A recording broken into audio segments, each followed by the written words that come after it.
नमस्कार दोस्तों, आप सभी का स्वागत है आपके अपने YouTube चैनल AV97 क्लासेज में।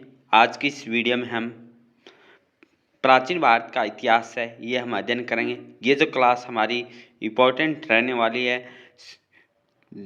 ये जो class Haryana group D exam, SSC Delhi police exam के लिए इम्पोर्टेंट है। इसमें हम जो आज ये जो क्लास प्राचीन भारत का इतिहास है वो लेकर आए हैं। हम शुरुआत करते हैं। किसी व्यक्ति, समाज अथवा देश से संबंधित महत्वपूर्ण, विशिष्ट एवं सार्वजनिक क्षेत्र की घटना, तथ्य आदि का कालक्रम विवरण क्या कहलाता है? इतिहास कहलाता है। जो इतिहास की जो परिभाषा है वह किसी व्यक्ति, समाज, देश से संबंधित विशिष्ट सार्वजनिक क्षेत्र की घटना और जो फैक्ट हैं इनका कालक्रम विवरण क्या कहलाता है? इतिहास कहलाता है। इतिहास का पिता किसे कहा जाता है? इतिहास का पिता है किसे कहा जाता है? तो इतिहास का पिता हेरोडोटस को कहा जाता है।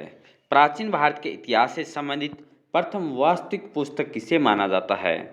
जो प्राचीन भारत के इतिहास से संबंधित है, वास्तविक जो पुस्तक किसे माना जाता है वो माना जाता है राजतरंगिणी। राजतरंगिणी किसके द्वारा लिखी गई है?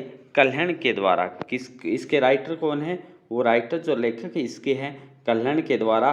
और कौन सा इतिहास बताती है? ये कश्मीर के इतिहास के बारे में हमें विवरण है वो कल्हण के द्वारा जो पुस्तक है राजतरंगिणी उसमें हमें मिलता है। यह जो क्लास आपके लिए बहुत ही इम्पोर्टेंट रहने वाले है। आप इसमें हम जो NCERT का जो डाटा है ये हम इस वीडियो में अध्ययन करेंगे। जितने भी हमारे NCERT से क्वेश्चन बन सकते हैं। नेक्स्ट पॉइंट है, उत्कीर्ण चिन्ह वाले प्राचीनतम सिक्के क्या कहलाते हैं? जो उत्कीर्ण जो चिन्ह है, जो सिक्के थे उस पे कलाकृति थी, चिन्ह थे, उन सिक्कों को क्या कहा जाता? आहत सिक्के कहा जाता था।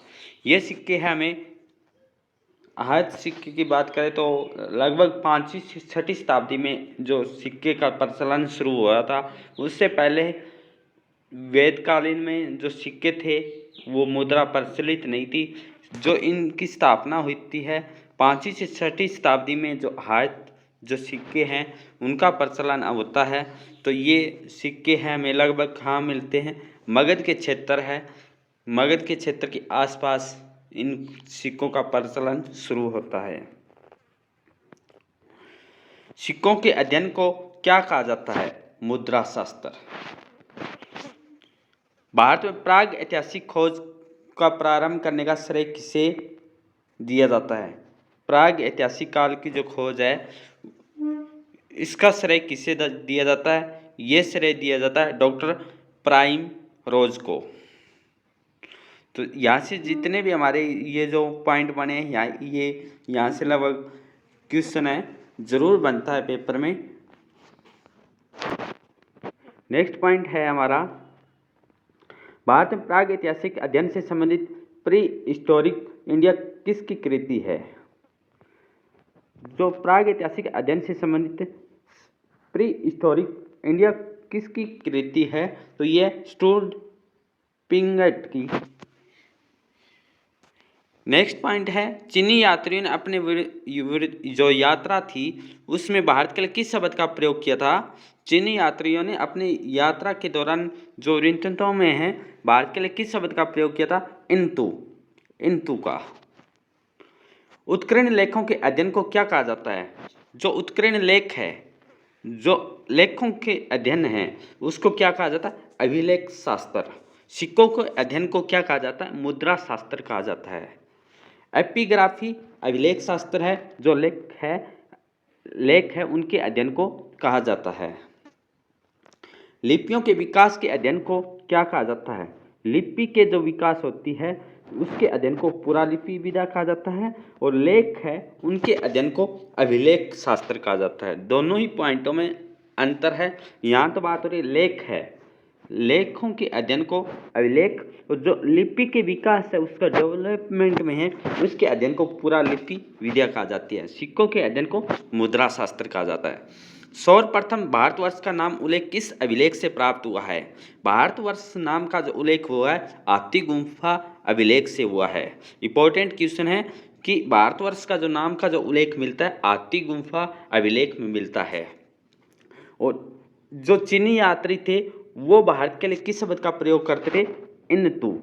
और एक पॉइंट और था हमारा यहाँ से पुस्तक से कंफ्यूजन वाले पॉइंट पे, प्राग ऐतिहासिक खोज का प्रारंभ करने का श्रेय जाता है डॉक्टर प्राइमरोज को जाता है। प्राग ऐतिहासिक काल क्या होता है? जिस भी इतिहास में जो वो इतिहास जिसमें हमें कोई साक्ष्य या लिखित विवरण नहीं मिलता, वो कौन सा इतिहास था? प्राग ऐतिहासिक काल था। आदि ऐतिहासिक काल जिसमें हमें कुछ मिली तो है लिपि, परंतु उसको पढ़ा नहीं गया था। जैसे सिंधु हड़प्पा सभ्यता की जो लिपि थी वो ये पता था भी कुछ चीज़ लिखी गई है, परंतु उसको पढ़ा नहीं गया था, अपढ़ित थी। और ऐतिहासिक काल जिसमें लिखित विवरण मिलता है वो कौन सा होता है? ऐतिहासिक काल होता है। तो ये पॉइंट था। और इसी में एक पॉइंट बना था कि जो प्राग ऐतिहासिक अध्ययन से संबंधित जो पुस्तक है वो किसकी है? प्री हिस्टोरिक, ये थी स्टूट पिंगट की। फिर नेक्स्ट पॉइंट हमारा है यहाँ से कि प्राचीन भारत का सर्वप्रथम सुनियोजित इतिहास किसने तैयार किया था? इंपॉर्टेंट है। जो सुनियोजित इतिहास किसने तैयार किया? वी.ए. स्मिथ के द्वारा। वी.ए. स्मिथ के द्वारा इतिहास को कितने भागों में बांटा गया है? 3 भागों में बांटा गया है। कौन कौन सा? प्राग ऐतिहासिक काल, आदि ऐतिहासिक काल और ऐतिहासिक काल। Pre historic period time, proto historic period और हिस्टोरिकल पीरियड टाइम। इनका जो टाइम कार्यकाल है मानव उत्पत्ति 3000 ईसा पूर्व तक, इसमें जो है 3000 से 600 ईसा पूर्व तक, 600 ईस्वी से आगे की बात है। प्राग ऐतिहासिक काल जिसमें हमें कोई लिखित साक्ष्य उपलब्ध नहीं हुआ वो कौन सा है? प्राग ऐतिहासिक काल है। जिसमें लिखित साक्ष्य तो है किंतु अपठनीय, पढ़ा नहीं गया। सिंधु घाटी सभ्यता में हमें लिपि मिलती है, हड़प्पा लिपि थी, वो क्या थी? पढ़ा नहीं गया था, उसको आज तक भी नहीं पढ़ा गया। बस इतना उसमें उससे पता भाव चित्र है, उससे ये पता चल सकता है, परंतु उसको हम अंदाज़ा लगा सकते हैं आज तक नहीं पढ़ा गया। वो क्या है? आदि ऐतिहासिक काल। जिसमें हमें साहित्यिक और पुरातात्विक साक्ष्य है, एविडेंस है, वो मिलते हैं। वो कौन सा टाइम आता है? ऐतिहासिक काल आता है।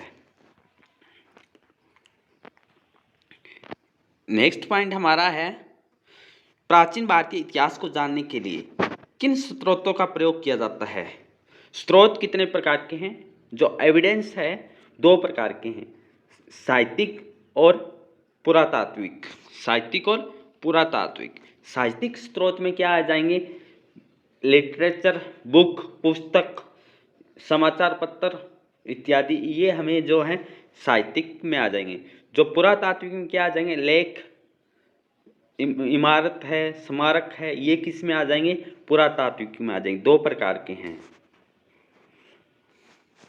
तो इसमें पूछा गया है कि जो धार्मिक ग्रंथ, ऐतिहासिक ग्रंथ, पुरातात्विक साक्ष्य और विदेशी विवरण है, ये इतिहास को जानने के लिए हमें मदद करते हैं। हमें इतिहास को जानना है तो किन किन का अध्ययन करना पड़ेगा? हमें धार्मिक ग्रंथ से हमें जानकारी मिल सकती है इतिहास के बारे में। ऐतिहासिक ग्रंथ ये दोनों किस में आ गए? ये आ गए हमारे पूरा जो साहित्यिक स्रोत में। पुरातात्विक साक्ष्य ये आगे जो विदेशी विवरण मिलता है, कौन है, जैसे कोई बड़ी इमारत है उस पर लिखवा दिया, जैसे अशोक के अभिलेख है, उससे में हमें पुरातात्विक साक्ष्य मिलते हैं। ब्राह्मी लिपि को सर्वप्रथम किस विद्वान ने पढ़ा था? जो ब्राह्मी लिपि है इसको सर्वप्रथम किसने पढ़ा? जेम्स प्रिंसेप ने 1837 ईस्वी में पढ़ा था ब्राह्मी लिपि को। भारत के प्राचीनतम ग्रंथ वेदों का जो संकलन करता किसे माना जाता है? महर्षि कृष्ण देवयापन वेदव्यास जी को जो वेद ग्रंथों का जो संकलन करता है वो माना जाता है। भारतीय पुरातात्विक संरक्षण संस्कृति मंत्रालय के अंतर्गत एक संलग्न संगठन है। भारतीय पुरातात्विक संरक्षण संस्कृति मंत्रालय के अंतर्गत एक संगठन है कि नेक्स्ट पॉइंट है पौराणिक मान्यता के अनुसार भारत के प्राचीनतम राजा कौन थे? तो वो थे वैवस्वत मनु। वायु पुराण में किस वंश का उल्लेख है? वायु पुराण है, इसमें किस वंश का उल्लेख है? गुप्त वंश का उल्लेख है। कौटिल्य के अर्थशास्त्र से किस वंश के इतिहास की जानकारी हमें मिलती है? मौर्य वंश की। किस वंश की? मौर्य वंश की। जैन धर्म का प्रारंभिक इतिहास किस ग्रंथ से प्राप्त हुआ है? जैन धर्म का प्रारंभिक इतिहास में कल्पसूत्र से प्राप्त हुआ है।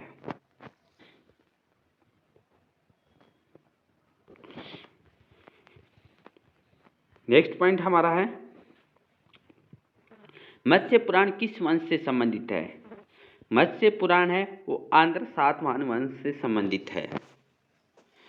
विष्णु वायु पुराण किस वंश से संबंधित है? ये मौर्य वंश से। ख्रोष्टी लिपि लिखी जाती है दाएं से बाएं, ब्राह्मी लिखी जाती है बाएं से दाएं। नारद स्मृति में किस वंश के विषय में जानकारी मिलती है? किस वंश के बारे में मिलती है? गुप्त वंश के। गुप्त वंश से संबंधित कौन कौन से वंश में है? नारद स्मृति से मिलती है गुप्त वंश के बारे में। और क्या था गुप्त वंश से संबंधित? वायु पुराण में भी किस वंश की जानकारी मिलती है? गुप्त वंश की। वायु पुराण और जो नारद स्मृति में किस वंश की जानकारी मिलती है? गुप्त वंश की मिलती है।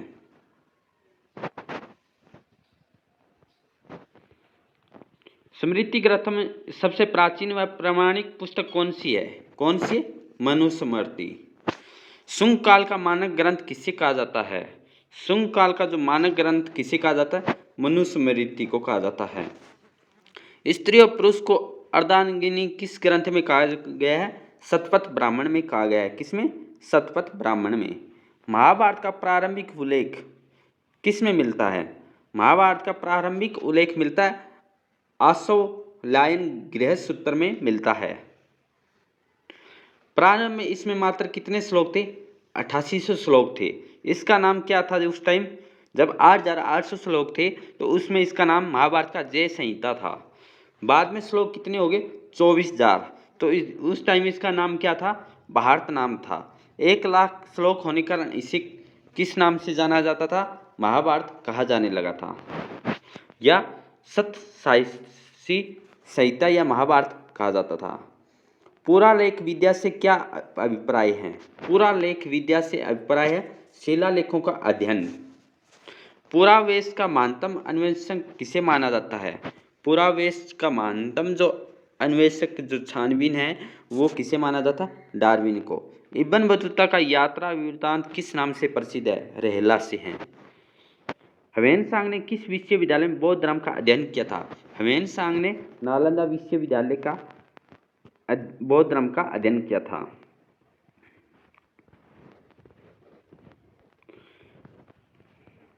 प्रमुख अभिलेख और शासक, ये हम नेक्स्ट क्लास में हम अध्ययन करेंगे। आज की इस वीडियो में हमने जो इतिहास से संबंधित हमारे जो पुस्तक है और जो शुरुआत होती है ये हमने डिस्कशन किया है। अगर आपको क्लास अच्छी लग रही है तो लाइक शेयर ज़रूर करना। जो आपने रवि सर की जो वीडियो थी उस पर इतना प्यार दिया है उसके लिए आपको धन्यवाद है कि आपने इतना मान सम्मान आपके अपने यूट्यूब चैनल को दिया है। Thank you all of you. जय हिंद जय भारत।